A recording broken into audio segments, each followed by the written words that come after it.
জুলাই অভ্যুত্থান পরবর্তী কাঙ্ক্ষিত বাংলাদেশ বিনির্মাণে আমাদের অগ্রযাত্রার প্রথম বর্ষপূর্তিতে ৩৬ দিনব্যাপী কর্মসূচি ঘোষণা উপলক্ষে আজকের এই সংবাদ সম্মেলনের আয়োজন করা হয়েছে। আপনাদের আন্তরিক উপস্থিতির জন্য ধন্যবাদ এবং কৃতজ্ঞতা জানাচ্ছি। সম্মানিত সাংবাদিকবৃন্দ, ২০২৪ সালের জুলাই আগস্টে বিপ্লবীদের তাজা রক্তের বিনিময়ে সংগঠিত হয়েছিল জুলাই অভ্যুত্থান। ছাত্র জনতার ঐক্যবদ্ধ প্রচেষ্টা রচিত হয়েছিল বিজয়ের ঐতিহাসিক এক উপাখ্যান। জুলাই ছিল ফ্যাসিবাদ, আধিপত্যবাদ, জুলুম ও বৈষম্যের বিরুদ্ধে জনগণের এক বিস্ময়কর জাগরণ। আমরা শুরুতে স্মরণ করছি শহীদ আবু সাইদ, মুগ্ধ, ওয়াসিম, শান্ত ও আলী রায়হান সহ জুলাইয়ের সকল শহীদ, আহত, পঙ্গুত্ব বরণকারী এবং আন্দোলনে অংশগ্রহণকারী জুলাই যোদ্ধাদের, যাদের অসীম সাহস ও সীমাহীন আত্মত্যাগে রচিত হয়েছে মুক্তির নব ইতিহাস। দেশ হয়েছে স্বৈরাচার মুক্ত, জনগণ ফিরে পেয়েছে মুক্ত স্বাধীন পরিবেশ। আমরা শহীদদের শাহাদাতের সর্বোচ্চ মর্যাদা কামনা করছি। আহত ও পঙ্গুত্ব বরণকারীদের আশু সুস্থতার জন্য মহান আল্লাহর দরবারে দোয়া করছি। প্রিয় উপস্থিতি, আধিপত্যবাদী ভারতের প্রেসক্রিপশনে ২০০৯ সালে পাতাম নির্বাচনের মাধ্যমে ক্ষমতায় এসে ফ্যাসিস্ট আওয়ামী লীগ গণহত্যা, লুটপাট, দুর্নীতি, নারী নির্যাতন, অর্থ পাচার, সামাজিক বিভাজন সৃষ্টি ও নাগরিকদের মৌলিক অধিকার হরণের মাধ্যমে একদলীয় শাসন কায়েম করে দেশকে অকার্যকর রাষ্ট্রে পরিণত করেছিল। ক্ষমতা দীর্ঘস্থায়ী করতে মেধা ও যোগ্যতার পরিবর্তে দলীয় আনুগত্যকে প্রাধান্য দিয়ে সাংবিধানিক প্রতিষ্ঠান, বিচার ব্যবস্থা, গণমাধ্যম ও প্রশাসনকে দলীয়করণ করে দেশে চূড়ান্তভাবে ফ্যাসিবাদ প্রতিষ্ঠা করেছিল। মেধাবীদের উপেক্ষা করে দলীয় লোকবল নিয়োগের একটি কৌশলগত মাধ্যম ছিল বিতর্কিত কোটা ব্যবস্থা। শিক্ষার্থীদের দাবি ছিল সরকারি চাকরিতে কোটা পদ্ধতি সংশোধন করে মেধা ও যোগ্যতার ভিত্তিতে নিয়োগ প্রদান করা। এই দাবিতে ২০১৮ সালে শিক্ষার্থীদের তীব্র আন্দোলনের মুখে সরকার অযৌক্তিক কোটা প্রথা বাতিল করতে বাধ্য হয়েছিল। কিন্তু ২০২৪-এর ডামি নির্বাচনের মাধ্যমে ক্ষমতা দখলের করে সেই কোটা ব্যবস্থা পুনর্বহালের জন্য নানা ধরনের টালবাহানা ও কূটকৌশলের আশ্রয় নেয় খুনি শেখ হাসিনার সরকার। এই প্রতিবাদেই শুরু হয় আন্দোলন, যার সাথে যুক্ত হয় বিগত ১৫ বছর ধরে নির্যাতনের শিকার প্রতিটি মানুষের প্রতিবাদী কণ্ঠস্বর। ফলশ্রুতিতে কোটা সংস্কার আন্দোলন গণ অভ্যুত্থানের রূপ নেয়, যা ছিল সময়ের অনিবার্য দাবি এবং বাস্তবতা।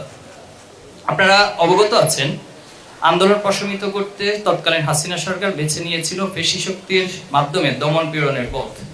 দলীয় ক্যাডার ও রাষ্ট্রীয় সকল বাহিনীকে লেলিয়ে দিয়ে হাজার হাজার তরুণ, যুবক, বৃদ্ধ নারী ও শিশুকে নির্বিচারে হত্যা করেছিল। বাসার ছাদে খেলায় মগ্ন শিশুদেরকে হেলিকপ্টার থেকে গুলি করে হত্যা করা হয়। দেশের রাজপথ, জনপদ ও ক্যাম্পাস রঞ্জিত হয় ছাত্র জনতার রক্তে। জাতিসংঘের মানবাধিকার কমিশন রিপোর্ট অনুযায়ী ২০২৪ সালের ১ জুলাই থেকে ১৫ আগস্ট পর্যন্ত ১৪০০ জনেরও বেশি মানুষকে হত্যা করা হয়েছে, যার মধ্যে ১২ থেকে ১৩% ছিল শিশু। শুধু মানুষ হত্যা করেই ক্ষান্ত হয়নি, মৃতদেহের সঙ্গেও করা হয়েছে নিষ্ঠুরতম অমানবিক আচরণ। হত্যা করার পর লাশ গুম, মৃতদেহ পুড়িয়ে ফেলা, লাশ ছুঁড়ে ফেলে দেওয়া, লাশের উপর দিয়ে রায়ট কার ও গাড়ি চালিয়ে দেওয়ার মতো বর্বরোচিত আচরণ বিশ্ববাসীকে স্তম্ভিত করেছিল। আহত ব্যক্তিদেরকে হাসপাতাল নিতে বাধা প্রদানের পাশাপাশি দলীয় ক্যাডারদের মাধ্যমে হাসপাতালগুলোকেও হামলার লক্ষ্যবস্তুতে পরিণত করেছিল। সারা দেশে ২০০ সহস্রাধিক লাশ ও হাজারো মানুষের রক্তের পরও ফ্যাসিস্ট সরকার ভেবেছিল আন্দোলন প্রত্যাহার করে স্বৈরাচারের বর্ষতা মেনে নিয়ে সবাই ঘরে ফিরে যাবে। কিন্তু বাংলাদেশের ছাত্র জনতা প্রমাণ করেছিল গুলি করে, হত্যা করে বিপ্লবীদের দমন করা যায় না। জুলাই আন্দোলন কোনো একক দলের বা গোষ্ঠীর ছিল না, এটি ছিল ঐক্যবদ্ধ বাংলাদেশের প্রতিচ্ছবি। ধর্ম, বর্ণ, পেশা নির্বিশেষে প্রতিটি মানুষের এক কণ্ঠে আওয়াজ উঠেছিল দফা এক, দাবি এক, খুনি হাসিনার পদত্যাগ। সম্মানিত সাংবাদিকবৃন্দ, জুলাই অভ্যুত্থানের আন্দোলনের স্পিরিট ছিল জালেমের বিরুদ্ধে মাজলুমের ঐক্যবদ্ধ প্রতিরোধ। জুলাইয়ের আকাঙ্ক্ষা হচ্ছে হত্যাকারীদের বিচার, শহীদ পরিবার, আহতদের পুনর্বাসন, গঠনমূলক রাজনৈতিক সংস্কৃতির প্রবর্তন, ক্যাম্পাস সমূহে ছাত্র সংসদ ভিত্তিক ছাত্র রাজনীতি, রাষ্ট্রীয় কাঠামো সংস্কার ও বৈষম্যহীন এক নতুন বাংলাদেশ গঠন, যেখানে নিশ্চিত হবে নাগরিকদের ন্যায্য অধিকার, নির্মূল হবে জুলুমতন্ত্র আর প্রতিষ্ঠিত হবে ন্যায় ও ইনসাফের বাংলাদেশ। আমরা গভীর উদ্বেগের সাথে লক্ষ্য করছি যে 5ই আগস্ট অভ্যুত্থান পরবর্তী বাংলাদেশ পুনর্গঠনের সন্ধিক্ষণে কিছু ব্যক্তি, দল, গোষ্ঠী জুলাইয়ের স্পিরিটকে ক্ষতিগ্রস্ত করার চেষ্টা করছে। যেখানে ছোটখাটো বিভেদকে পাশ কাটিয়ে জাতীয় ঐক্য অটুট রাখাই হচ্ছে প্রধান দায়িত্ব, সেখানে বিতর্কিত কর্মকাণ্ড, অপপ্রচার, দায় চাপানো, অহেতুক ও এখতিয়ার বহির্ভূত বক্তব্যের মাধ্যমে বিভাজন তৈরি করছে। সম্মানিত উপস্থিতি, জুলাই অভ্যুত্থানের আকাঙ্ক্ষা ছিল বিদ্যমান রাজনৈতিক সংস্কৃতি পরিবর্তনের পাশাপাশি সরকারের বিভিন্ন গুরুত্বপূর্ণ প্রতিষ্ঠানের সংস্কার। কিন্তু দেশের গুরুত্বপূর্ণ সেক্টরগুলোতে এখনো গণহত্যার সহযোগীরা স্বপদে বহাল রয়েছে। সচিবালয় সহ রাষ্ট্রের গুরুত্বপূর্ণ দপ্তরগুলোতেও গণহত্যাকারী খুনি হাসিনা দোসরদের উস্কানিতে অনাকাঙ্ক্ষিত বিভিন্ন আন্দোলন তৈরি করা হচ্ছে। বিচার কাজে দীর্ঘসূত্রিতা, মামলা বাণিজ্যের মাধ্যমে আসামিদের জামিনে মুক্তি দেওয়া এবং কোনো কোনো ক্ষেত্রে আওয়ামী খুনিদের পুনর্বাসনের প্রক্রিয়াও চলছে। শুধু তাই নয়, আপাত দৃষ্টিতে অনেকের মনে এই প্রশ্ন জাগছে, বাংলাদেশ কি আবার উদ্দেশ্যহীন কোনো গন্তব্যের দিকে ধাবিত হচ্ছে? চাঁদাবাজি, দখলদারি, ছিনতাই, ধর্ষণ, অন্তঃকোন্দল, হত্যা, শিক্ষার্থী নির্যাতন, শিক্ষা প্রতিষ্ঠানে অস্থিতিশীল পরিবেশ তৈরি ইত্যাদি পুরনো কায়দায় আবারও শুরু হয়েছে ফ্যাসিবাদী কার্যক্রম। অন্যদিকে গণ অভ্যুত্থানের মাধ্যমে গঠিত সরকার এসব অপকর্ম থামাতে অনেকাংশেই উদাসীনতার পরিচয় দিচ্ছে। জুলাই সহ বিগত 16 বছরের আওয়ামী লীগ সন্ত্রাসের শিকার শহীদ পরিবার, আহত ও পঙ্গুত্ব বরণকারীদের বিষয়ে আশানুরূপ রাষ্ট্রীয় উদ্যোগ চোখে পড়ছে না।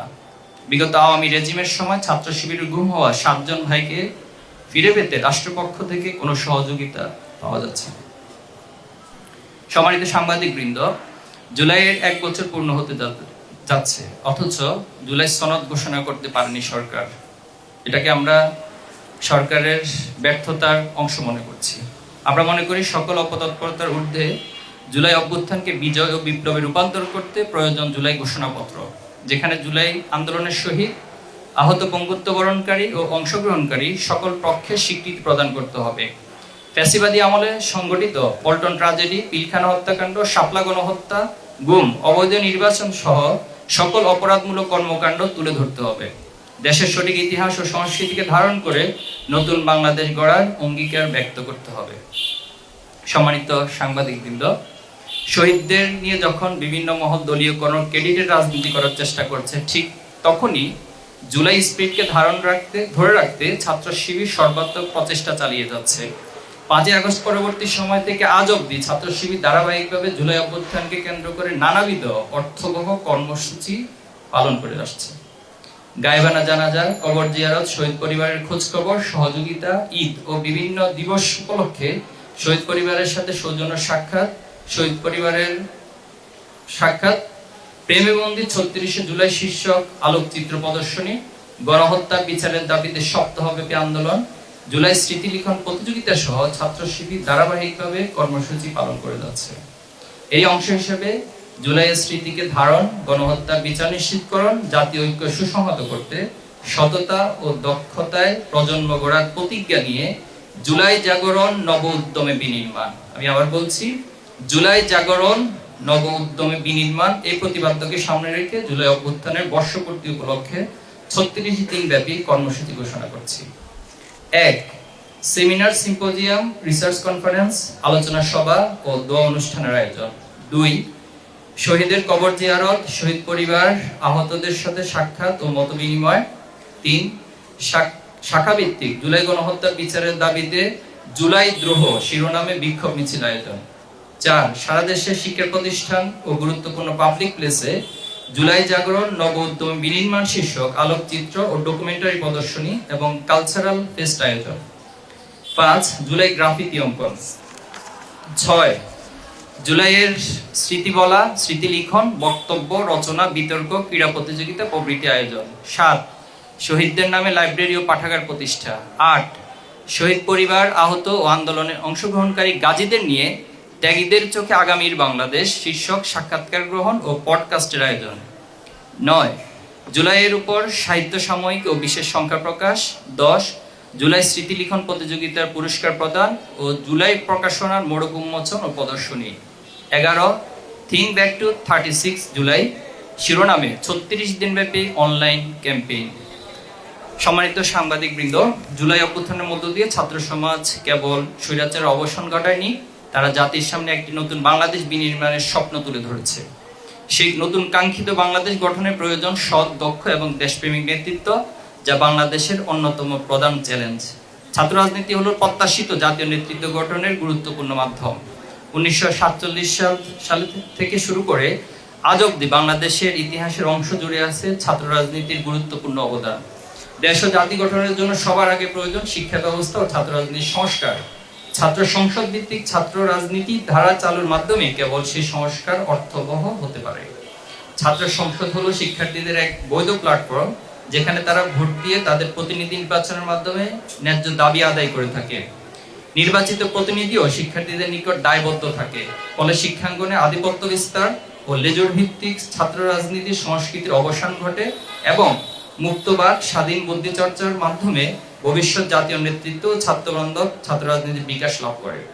1990 সালের পর সর্বশেষ 2019 সালে ডাকসু নির্বাচন হলেও বিগত 3 দশকের বেশি সময় ধরে দেশের অধিকাংশ বিশ্ববিদ্যালয় ও কলেজে ছাত্র সংসদ নির্বাচন নিষ্ক্রিয় করে রাখা হয়েছে। এর পিছনে রয়েছে ক্ষমতাসীনদের একচেটি আধিপত্য কায়েমের দুরভিসন্ধি। স্বৈরাচার পতনের পর একটি নতুন রাজনৈতিক বাস্তবতা শিক্ষার্থীদের আকাঙ্ক্ষা বাস্তবায়নে বিশ্ববিদ্যালয়গুলোতে ছাত্র সংসদ নির্বাচন এখন সময়ের দাবি। বর্তমান বিশ্ববিদ্যালয়গুলোতে প্রশাসন ছাত্র সংসদ নির্বাচনের আয়োজন করতে আগ্রহ দেখালেও একটি গোষ্ঠী নির্বাচনকে বানচাল করতে নানা রকম ষড়যন্ত্র করছে। বিভিন্ন ক্যাম্পাসে ককটেল বিস্ফোরণ, ভয়ভীতি প্রদর্শন সহ অস্থিতিশীল পরিস্থিতি তৈরির চেষ্টা করছে। অনেক ক্ষেত্রে বিশ্ববিদ্যালয় প্রশাসনও অদৃশ্য ইশারা নির্বাচন দিতে গড়িমসি করছে, যা অত্যন্ত আশঙ্কাজনক। আমরা স্পষ্ট ভাষায় বলতে চাই, ছাত্র সংসদ নির্বাচন বানচালের চেষ্টা ফ্যাসিবাদী আচরণের বহিঃপ্রকাশ, যা দেশপ্রেমিক সচেতন ছাত্র সমাজ কখনোই মেনে নেবে না। আমরা অতি দ্রুত সকল ক্যাম্পাসে ছাত্র সংসদ নির্বাচনের সুস্পষ্ট রোডম্যাপ ঘোষণা এবং তার আলোকে কার্যকর পদক্ষেপ গ্রহণের জন্য জোর দাবি জানাচ্ছি। সম্মানিত সাংবাদিকবৃন্দ, সম্প্রতি আমরা উদ্বেগের সাথে কিছু বিষয় লক্ষ্য করছি।